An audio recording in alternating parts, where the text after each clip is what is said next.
Amb el seitó, com tot fregit, a mi hi ha una cosa que em fot ràbia, i és quan queden molt tiesos, massa secs. M'agrada que les fritures siguin amb l'oli molt calent i fregides al punt just perquè la peça quedi tendra de dins. I en aquest cas ho són. Té aquest punt que quan el mossegues en algun punt és com si notessis un punt com el propi líquid del peix, no? Aquest gust com a mar.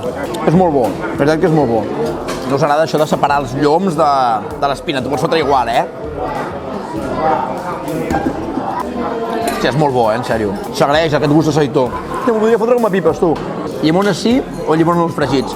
Posem llimona quan diem que el peix no és bo per tal de tapar el sabor o posem llimona perquè ens agrada? Deixeu-me comentaris, què feu vosaltres. Per mi posar llimona és un tema de si et ve de gust, si t'agrada amb llimona o no. Hi ha gent que posa una mica de vinagre, hi ha gent que inclús li posa salsa, a vegades ho suquem amb allioli o amb maionesa.